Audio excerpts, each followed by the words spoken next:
नमस्कार दोस्तों।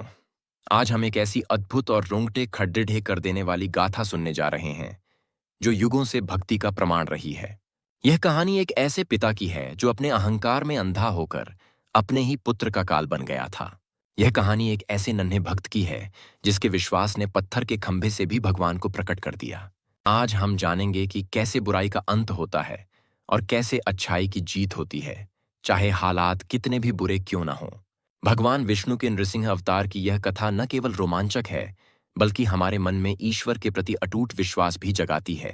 इस कथा में आपको डर और क्रोध के साथ साथ भक्ति और प्रेम का एक अनोखा संगम देखने को मिलेगा।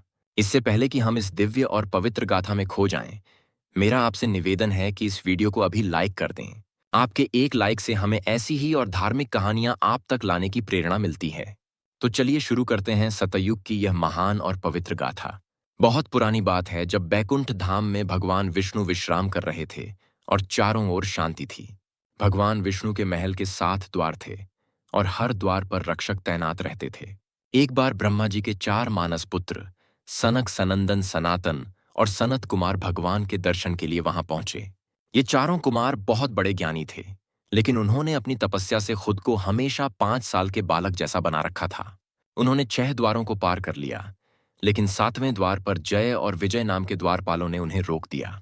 जय और विजय को अपनी शक्ति और पद का बहुत अभिमान था और उन्होंने आर्षियों को साधारण बालक समझ लिया। आर्षियों ने बहुत विनती की कि हमें प्रभु के दर्शन करने दो, लेकिन द्वारपालों ने उन्हें अंदर जाने से मना कर दिया। इस अपमान से क्रोधित होकर चारों कुमारों ने जय और विजय को श्राप दे दिया।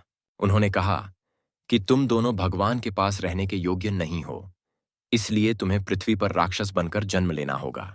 जब भगवान विष्णु को यह पता चला तो वे तुरंत वहां आए और उन्होंने अपने द्वारपालों की गलती के लिए क्षमा मांगी। लेकिन आर्षियों का श्राप वापस नहीं लिया जा सकता था, इसलिए भगवान ने उन्हें एक विकल्प दिया। भगवान ने कहा कि या तो तुम 7 जन्मों तक मेरे भक्त बनकर रहो या 3 जन्मों तक मेरे शत्रु बनकर। जय और विजय ने सोचा कि 7 जन्म तो बहुत लंबा समय है, इसलिए हम शत्रु बनकर 3 जन्मों में ही वापस आना चाहते हैं। इसी श्राप के कारण सतयुग में कश्यप आर्षि और उनकी पत्नी दिति के गर्भ से 2 भयानक असुरों का जन्म हुआ। इनमें से बड़े भाई का नाम हिरण्यकश्यप था और छोटे भाई का नाम हिरण्याक्ष था। ये दोनों भाई जन्म लेते ही बहुत विशाल और शक्तिशाली हो गए थे और उनका शरीर लोहे जैसा कठोर था। हिरण्याक्ष ने पृथ्वी को चुराकर समुद्र की गहराइयों में छिपा दिया था, जिससे चारों ओर हाहाकार मच गया था। तब भगवान विष्णु ने वराह अवतार लेकर हिरण्याक्ष का वध किया और पृथ्वी की रक्षा की। अपने प्यारे भाई की मृत्यु का समाचार सुनकर हिरण्यकश्यप के क्रोध की कोई सीमा नहीं रही। वह गुस्से से पागल हो गया और उसने कसम खाई कि वह अपने भाई के हत्यारे विष्णु को मार डालेगा। हिरण्यकश्यप ने सोचा कि विष्णु को मारने के लिए मुझे अमर होना पड़ेगा और अपार शक्ति हासिल करनी होगी। उसने अपने मंत्रियों को आदेश दिया कि वे पृथ्वी पर जाकर आर्षियों को सताएं और यज्ञों को नष्ट करें। इसके बाद हिरण्यकश्यप खुद मंदराचल पर्वत पर चला गया ताकि वह ब्रह्मा जी को प्रसन्न कर सके।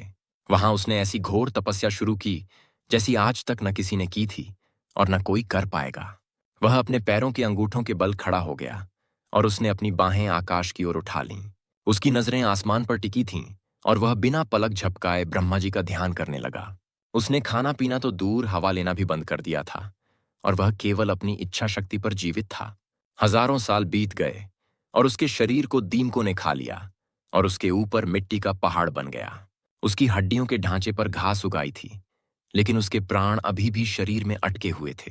उसकी तपस्या की गर्मी इतनी बढ़ गई कि तीनों लोकों में आग लगने जैसी स्थिति हो गई। नदियां उबलने लगीं और पहाड़ डोलने लगे और तारे टूटकर गिरने लगे। सभी देवता घबराकर ब्रह्मा जी के पास गए और उनसे प्रार्थना की कि वे हिरण्यकश्यप को शांत करें। ब्रह्मा जी अपने हंस पर बैठकर मंदराचल पर्वत पहुंचे और उन्होंने हिरण्यकश्यप को देखा। उन्होंने अपने कमंडल से पवित्र जल छिड़का, जिससे हिरण्यकश्यप का शरीर फिर से सुंदर और सोने जैसा चमकने लगा। हिरण्यकश्यप ने आंखें खोलीं और अपने सामने सृष्टि के रचयिता ब्रह्मा जी को पाया। उसने ब्रह्मा जी के चरणों में सिर झुकाया और उनकी स्तुति की, जिससे ब्रह्मा जी बहुत प्रसन्न हुए। ब्रह्मा जी ने कहा कि मांगो, क्या वरदान मांगते हो? तुम्हारी तपस्या से मैं बहुत खुश हूं। हिरण्यकश्यप ने कहा कि हे प्रभु, यदि आप मुझसे प्रसन्न हैं तो मुझे अमर होने का वरदान दीजिए। मैं चाहता हूं कि मुझे कभी भी बुढ़ापा न आए और मेरी कभी मृत्यु न हो। ब्रह्मा जी ने कहा कि बेटा, इस संसार में जो भी पैदा हुआ है उसका मरना तय है। मैं खुद भी अमर नहीं हूं, इसीलिए मैं तुम्हें अमरता का वरदान नहीं दे सकता।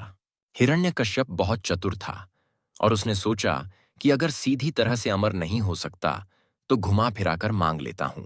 उसने कहा कि ठीक है प्रभु, आप मुझे ऐसा वरदान दीजिए कि मुझे कोई भी जीव जंतु न मार सके, न मुझे कोई मनुष्य मार सके, न कोई देवता मार सके और न ही कोई राक्षस मार सके। न मैं दिन में मरूं और न ही रात में मरूं, न मैं घर के अंदर मरूं और न ही घर के बाहर मरूं, न मैं जमीन पर गिरकर मरूं और न ही आकाश में उड़ते हुए मरूं, न मुझे किसी अस्त्र से मारा जा सके और न ही किसी शस्त्र से मारा जा सके, न सूखे से मरूं और न ही गीले से मरूं। ब्रह्मा जी ने उसकी चतुराई समझ ली थी, लेकिन वे वचनबद्ध थे, इसलिए उन्होंने तथास्तु कह दिया। यह वरदान पाकर हिरण्यकश्यप को लगा कि अब वह सचमुच अमर हो गया है और उसे कोई नहीं मार सकता। उसका अहंकार 7वें आसमान पर पहुंच गया और उसने खुद को तीनों लोकों का स्वामी घोषित कर दिया। उसने स्वर्ग पर हमला किया और इंद्र सहित सभी देवताओं को वहां से भागने पर मजबूर कर दिया। देवता डर के मारे भेष बदलकर पृथ्वी पर छिपकर रहने लगे। हिरण्यकश्यप ने घोषणा कर दी कि आज से कोई भी विष्णु की पूजा नहीं करेगा। उसने कहा कि मैं ही भगवान हूं और सब लोग केवल मेरी ही पूजा करेंगे। जो भी विष्णु का नाम लेगा उसे मृत्युदंड दिया जाएगा। उसके डर से आर्षियों ने यज्ञ करना बंद कर दिया और वेदों का पाठ भी रुक गया। चारों तरफ धर्म का नाश होने लगा और अधर्म का बोलबाला हो गया। लेकिन ईश्वर की लीला बहुत ही विचित्र होती है, जिसे कोई नहीं समझ सकता।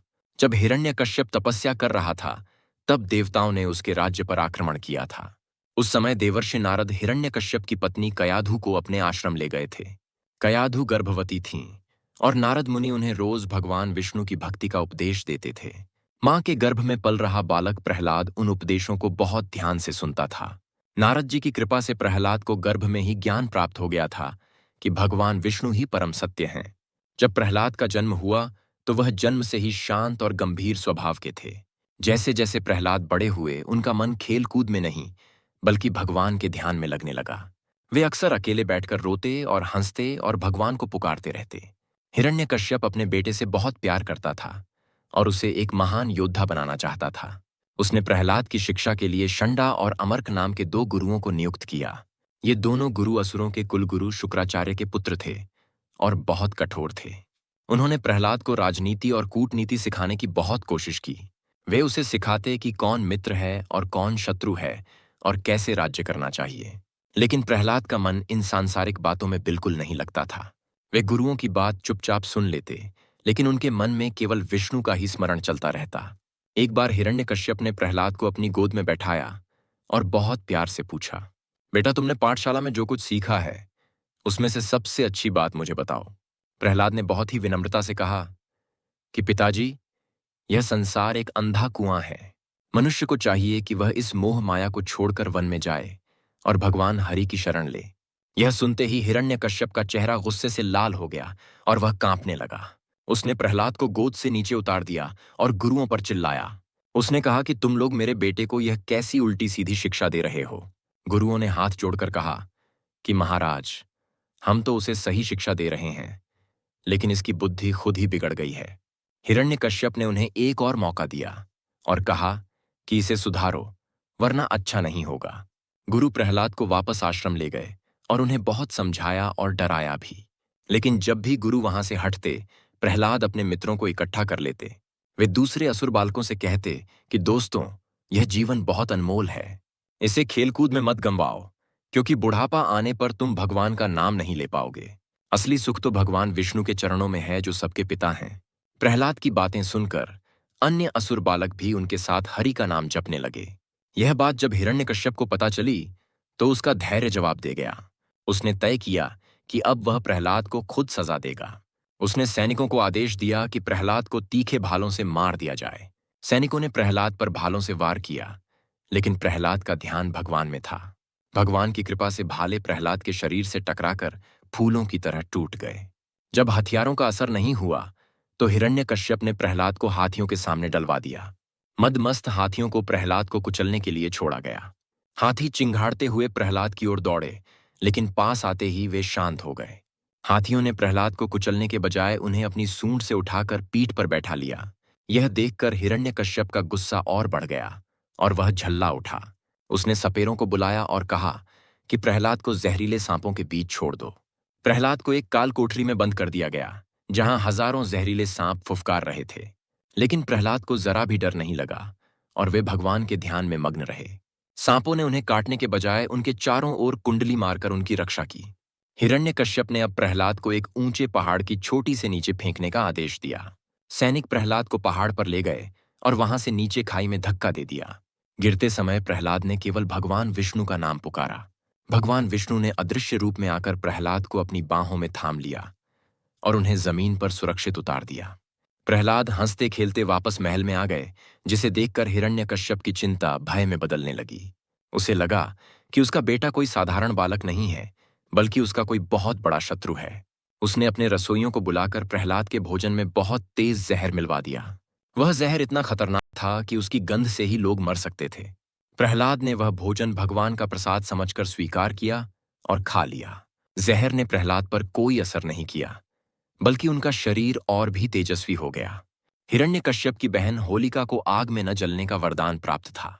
हिरण्यकश्यप ने होलिका से कहा कि वह प्रहलाद को लेकर आग में बैठ जाए। एक बहुत बड़ी चिता तैयार की गई और होलिका प्रहलाद को गोद में लेकर उस पर बैठ गई। होलिका ने वह खास चादर ओढ़ रखी थी जो उसे आग से बचाती थी। आग लगाई गई और लपटें आसमान छूने लगीं। प्रहलाद उस आग के बीच भी शांति से भगवान का नाम जपते रहे। अचानक एक तेज आंधी आई और होलिका की चादर उड़कर प्रहलाद के ऊपर आ गई। वरदान के घमंड में डूबी होलिका जलकर राख हो गई और प्रहलाद सुरक्षित बच गए। जब आग बुझी और लोगों ने प्रहलाद को जीवित देखा तो वे हैरान रह गए। हिरण्यकश्यप यह देखकर अपना मानसिक संतुलन खो बैठा। उसने अपनी तलवार निकाली और प्रहलाद को सभा में घसीटते हुए ले आया। वह जोर से चिल्लाया कि अरे दुष्ट, तू किसके बल पर मेरा अपमान करता है? प्रहलाद ने शांत स्वर में कहा कि पिताजी, मैं उसी शक्ति के बल पर जीता हूं जिसके बल पर आप जीते हैं। वह शक्ति ही इस सारे संसार को चलाती है और वही सबसे ऊपर है। हिरण्यकश्यप ने कहा कि अगर कोई शक्ति है तो वह केवल मैं हूं। तेरे भगवान का तो मुझे कहीं अता पता नहीं दिखता। बता, तेरा भगवान कहाँ है? क्या वह इस खंभे में है? हिरण्यकश्यप ने दरबार के एक बड़े खंभे की तरफ इशारा किया। प्रहलाद ने बिना किसी डर के कहा कि हाँ पिताजी, भगवान तो कण कण में हैं और इस खंभे में भी हैं। यह सुनते ही हिरण्यकश्यप ने क्रोध में आकर अपना भारी गदा उस खंभे पर दे मारा। खंभे के टूटते ही उसमें से एक ऐसी भयानक गर्जना हुई जिसे सुनकर सभी के कान सुन्न हो गए। ऐसा लगा मानो ब्रह्मांड फट गया हो और प्रलय आ गई हो। सभी असुर और देवता उस आवाज को सुनकर थर थर कांपने लगे। हिरण्यकश्यप भी एक पल के लिए घबरा गया और इधर उधर देखने लगा। तभी उस खंभे के बीच से एक अद्भुत और विशाल रूप प्रकट हुआ। यह रूप न तो पूरी तरह मनुष्य का था और न ही पूरी तरह शेर का। उनका मुख सिंह जैसा था, जिसमें भयानक दाढ़ें और लपलपाती जीभ थीं। उनकी आंखें पिघले हुए सोने की तरह चमक रही थीं और गुस्से से लाल थीं। उनकी गर्दन पर बड़े बड़े बाल थे जो बादलों को छू रहे थे। उनके हाथ बहुत लंबे थे और उनमें तलवार जैसे तीखे नाखून थे। उनका बाकी शरीर मनुष्य जैसा था, लेकिन बहुत विशाल और डरावना था। यह भगवान विष्णु का नृसिंह अवतार था जो अपने भक्त की बात सच करने आए थे। भगवान नृसिंह को देखकर हिरण्यकश्यप के सैनिक अपनी जान बचाकर भागने लगे। हिरण्यकश्यप ने अपनी तलवार उठाई और भगवान पर हमला करने की कोशिश की, लेकिन भगवान नृसिंह उसके साथ ऐसे खेलने लगे जैसे बिल्ली चूहे के साथ खेलती है। कभी वे उसे पकड़ते और कभी छोड़ देते, जिससे उसका डर बढ़ता जाता। हिरण्यकश्यप बहुत देर तक लड़ता रहा, लेकिन भगवान के सामने उसकी एक न चली। आखिरकार संध्या का समय हो गया। जब सूर्य डूब रहा था, भगवान नृसिंह ने हिरण्यकश्यप को दबोच लिया और उसे घसीटते हुए दरवाजे पर ले गए। अब वह समय आ गया था जब ब्रह्मा जी के वरदान की एक एक शर्त पूरी होनी थी। वह समय गोधूलि बेला का था, जो न दिन है और न ही रात है। भगवान नृसिंह महल की दहलीज पर बैठ गए, जो न घर के अंदर थी और न ही बाहर। उन्होंने हिरण्यकश्यप को अपनी गोद में लिटाया, जो न जमीन थी और न ही आकाश। हिरण्यकश्यप ने अपनी मरती हुई आंखों से देखा कि उसे मारने वाला न तो मनुष्य है और न ही पशु। भगवान ने अपने वज्र जैसे कठोर नाखूनों को बाहर निकाला, जो न अस्त्र थे और न ही शस्त्र। भगवान ने हिरण्यकश्यप की ओर देखा और कहा कि देख, तेरे सारे वरदान आज व्यर्थ हो गए। इस प्रकार भगवान ने अपने तीखे नाखूनों से हिरण्यकश्यप का सीना चीर दिया। हिरण्यकश्यप के मरते ही उसका सारा घमंड और अत्याचार समाप्त हो गया। उसके मरते ही देवताओं ने आकाश से फूलों की वर्षा शुरू कर दी। अप्सराएं नाचने लगीं और गंधर्व भगवान की स्तुति गाने लगे। लेकिन हिरण्यकश्यप को मारने के बाद भी भगवान नृसिंह का गुस्सा शांत नहीं हुआ। वे जोर जोर से गरज रहे थे और उनका क्रोध देखकर तीनों लोग कांप रहे थे। वे हिरण्यकश्यप की आंतों को माला की तरह गले में पहनकर सिंहासन पर बैठ गए। ब्रह्मा जी, शिव जी और माता लक्ष्मी भी उनके पास जाने की हिम्मत नहीं कर पा रहे थे। सबको डर था कि भगवान के इस क्रोध से कहीं सृष्टि का विनाश न हो जाए। तब देवताओं ने प्रहलाद से प्रार्थना की कि वे ही अपने प्रभु को शांत करें। नन्हा प्रहलाद बिना किसी डर के भगवान नृसिंह के पास गया। उसने भगवान के चरणों में साष्टांग प्रणाम किया और हाथ जोड़कर खड़ा हो गया। अपने नन्हे भक्त को चरणों में पड़ा देखकर भगवान का हृदय पिघल गया। उनका भयानक रूप एकदम से शांत हो गया और उनकी आंखों में करुणा भर आई।